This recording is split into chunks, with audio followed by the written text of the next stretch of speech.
In this video, we are going to continue the second part of our previous discussion. We have been discussing CTET exam paper first of Child Development and Pedagogy, January 2021. Don't forget to like, share and subscribe to our channel Fly High. Okay आज का पहला question ये है, sequence of development among children from birth to adolescence is. यहाँ हमें sequence of development among children from birth to adolescence हमें यहाँ पर फाइंड आउट करना है। चार ऑप्शंस हैं, sensory, concrete, abstract, abstract, sensory, concrete, concrete, abstract, sensory, abstract, concrete, sensory. अब अगर हमें ये पता हो कि इस किस स्टेज में क्या डेवलप होता है तो हम यहाँ ये कह सकते हैं कि इसमें कौन सा ऑप्शन करेक्ट है। तो जो पहला ऑप्शन है यहाँ पर सेंसरी, कॉन्क्रीट, एब्स्ट्रैक्ट, ये जो सीक्वेंस है ये प्रॉपर है, ये करेक्ट है। Because sensory refers to gaining the sensory motor skills like baby getting experiences of touch, taste, smell, use of large muscles like moving legs and moving fingers. Concrete means acquiring specific like reading, writing. These skills are called as concrete skills. And abstract means understanding concepts, ability to absorb information from the senses and connect to the world, wider world. So the correct sequence here is option number first, that is sensory, concrete and abstract. First option will be the correct answer. Second question लेते हैं, individual differences in a progressive classroom. एक progressive classroom है, एक classroom है जो progress कर रही है। इसके अंदर जब आप इंडिविजुअल डिफरेंसेस देखेंगे तो किस तरह से आप ट्रीट करेंगे। Should be treated as, option first है a hindrance to the process of learning. Learning के अंदर एक हिंड्रेंस है, ऑब्स्टेकल है। Second, a failure on the part of teacher. अगर इस तरह के इंडिविजुअल डिफरेंसेस देखे किसी टीचर ने तो ये एक फेलियर है उस टीचर का। तो ये जो दोनों ऑप्शंस हैं यहाँ पर रॉन्ग ऑप्शंस दिए गए हैं। सही थर्ड ऑप्शन है criteria for making ability based groups. आप यहाँ से एबिलिटी में बेस्ड ग्रुप्स बनाएंगे तो आप इस तरह से ग्रुपिज़म नहीं करेंगे इंडिविजुअल डिफरेंसेस को देखकर।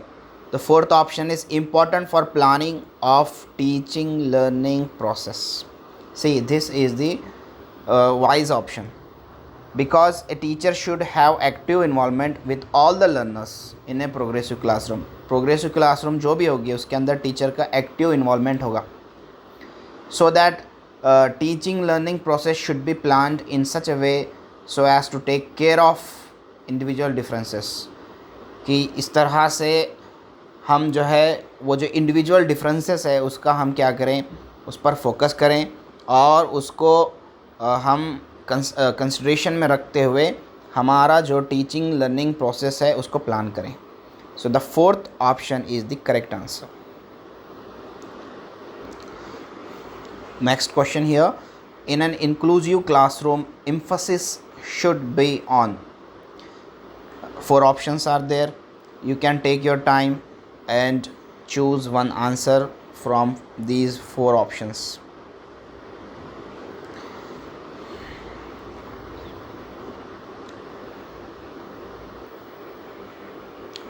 See, if you are saying a classroom as an inclusive classroom, it means there is everything to learn।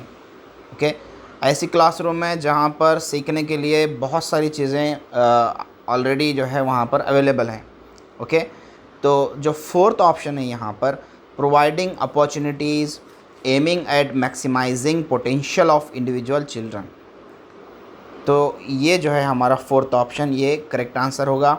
जब कभी भी इंक्लूसिव क्लासरूम की बात होगी ये एम्फसिस करेगी अपॉर्चुनिटीज़ को देने में, और यहाँ से क्या होगा, उस बच्चों का जो पोटेंशियल है वो मैक्सिमाइज़ होगा, इंडिविजुअल चिल्ड्रन का होगा।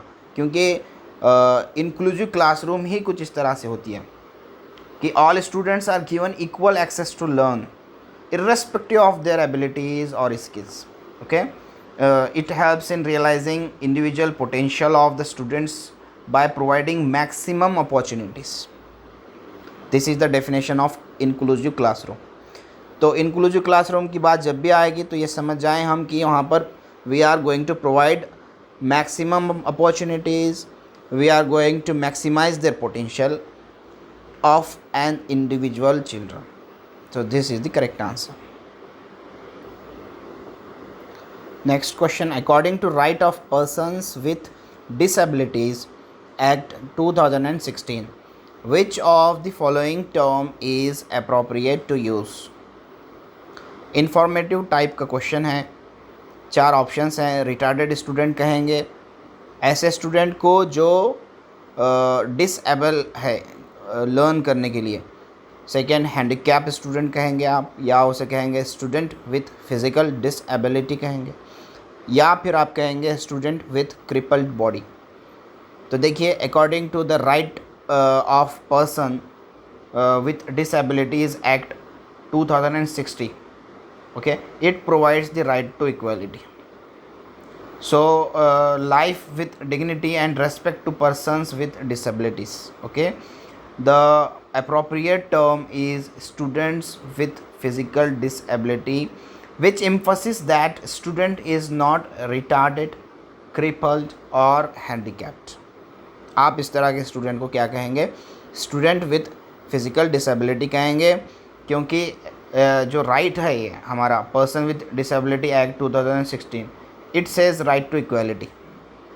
तो यहाँ पर जो ऑप्शन 3 है, student with physical disability, this option will be the correct answer.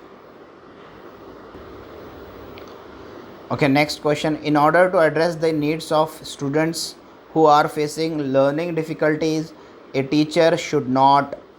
Okay, यहाँ पर हमें ये करना है कि टीचर क्या नहीं करना चाहिए. इट मीन्स 3 ऑप्शंस ऐसे हैं जो टीचर को करने चाहिए और एक ऑप्शन ऐसा है कि टीचर शुड नॉट. ओके, तो वो एक ऑप्शन हमें यहाँ पर फाइंड आउट करना है.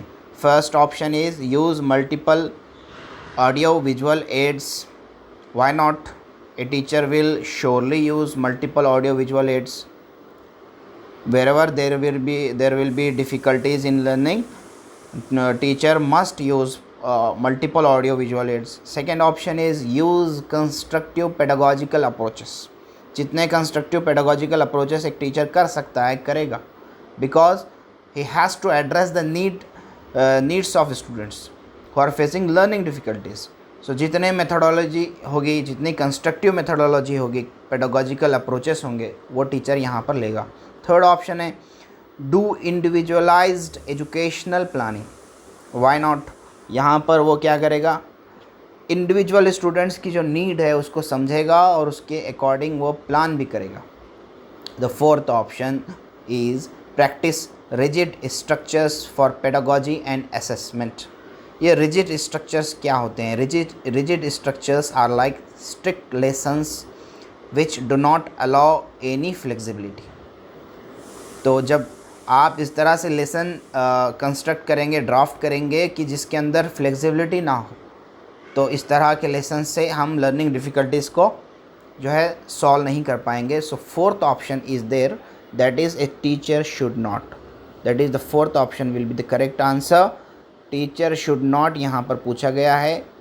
इस NOT नॉट को जहन में रखें और वो नेगेटिव ऑप्शन यहाँ पर चूज़ करेंगे हम, जो कि एक टीचर नहीं करेगा. See, if a teacher practise rigid structure, then he or she may not be able to focus on the individual needs of students who are facing learning difficulties. So the fourth option is a correct answer, which is a negative option. Which is the primary identifying feature of creativity? Okay, we have to select one option which is the primary identity of creativity. यहाँ से जो 4 options हैं, इसमें से creativity के लिए जो चाहिए प्राइमरी आइडेंटिटी कौन सी है? लो कॉम्प्रहेंशन, ये तो नहीं हो सकता. लो कॉम्प्रहेंशन वाला स्टूडेंट किस तरह से क्रिएटिव होगा?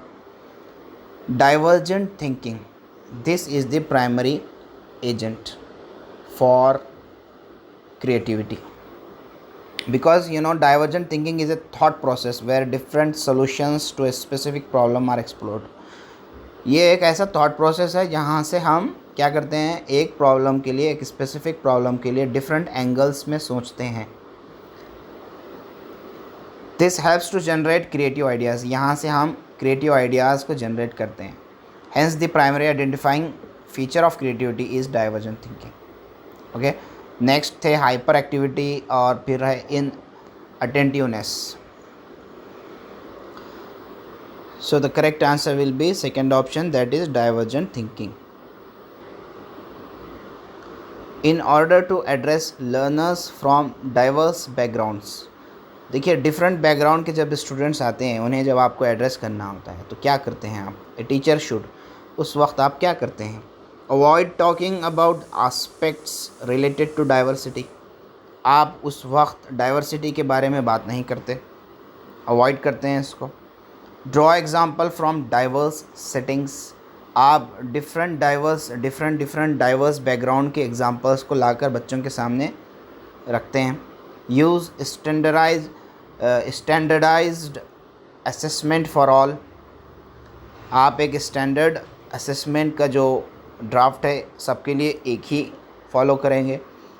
Use statements that strengthen negative stereotypes, तो आप इस तरह का कोई ऑप्शन नहीं लेंगे जो नेगेटिव है. यहाँ पर आप करेंगे क्या? यहाँ पर जब आप डिफरेंट बैकग्राउंड के स्टूडेंट्स से डील कर रहे हैं तो that time you draw examples from diverse settings, आप क्या करेंगे? डिफरेंट बैकग्राउंड के एग्जाम्पल्स को यहाँ पर बच्चों के सामने रखेंगे. डाइवर्स कल्चर्स के जो भी एग्जाम्पल्स हो सकते हैं, just to address all the students. Okay, क्या होगा इससे? This will encourage them to learn and develop an understanding towards others, इससे जो है उनके एक दूसरे के साथ अंडरस्टैंडिंग डेवलप होगी एक दूसरे के एग्जाम्पल्स को देखकर. फॉर एग्जाम्पल सोशल स्किल है such as respect and cross cultural understanding can be modelled, taught, prompted and reinforced by the teacher. तो यहाँ पर आप डिफरेंट सोशल स्किल्स को यहाँ पर उनके सामने सेट करेंगे, बताएंगे, और इस तरह से क्या हो सकता है? In order to address learners from diverse backgrounds, a teacher should draw examples from diverse settings. Problem solving abilities can be facilitated by, देखिए प्रॉब्लम सॉल्विंग जो एबिलिटी है बच्चे के अंदर, वो आप किस तरह से डेवलप करते हैं? प्रॉब्लम सॉल्व करने की जो एबिलिटी है उसके अंदर. Take your time and decide one answer. 4 options में से आप एक ऑप्शन चूज़ कर लीजिए. You have your time.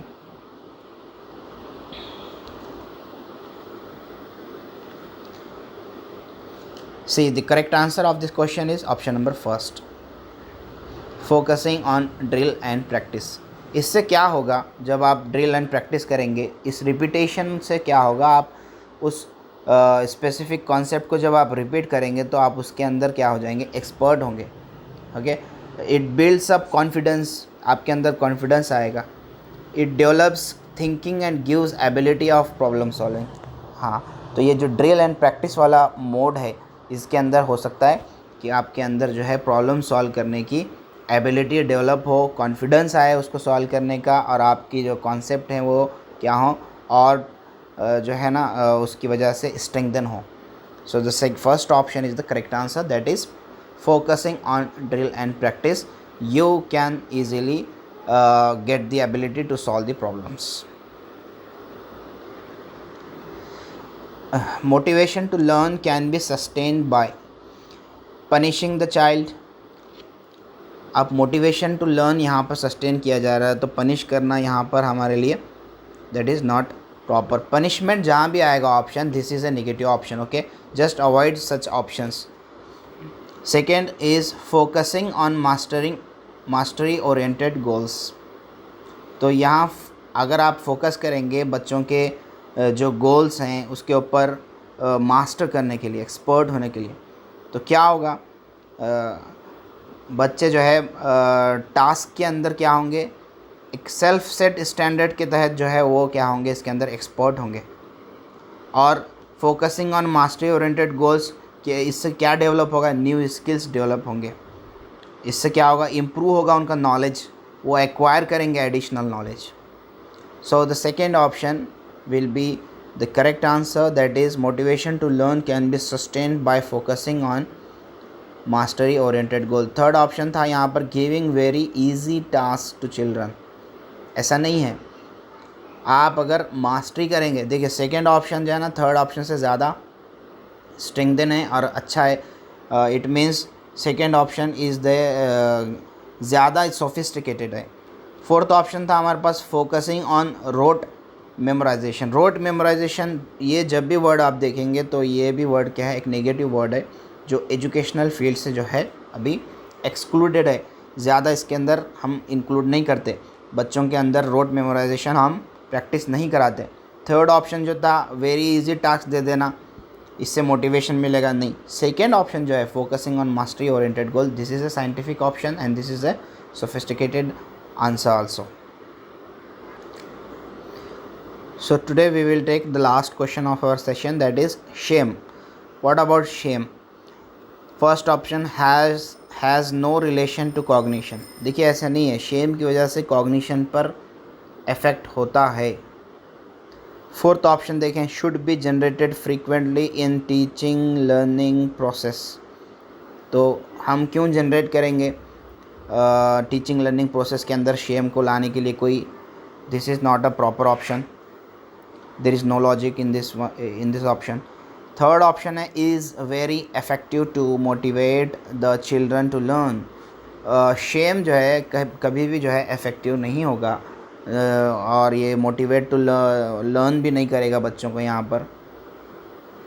Second option है is there, that is can have negative impact on cognition. This is the correct answer.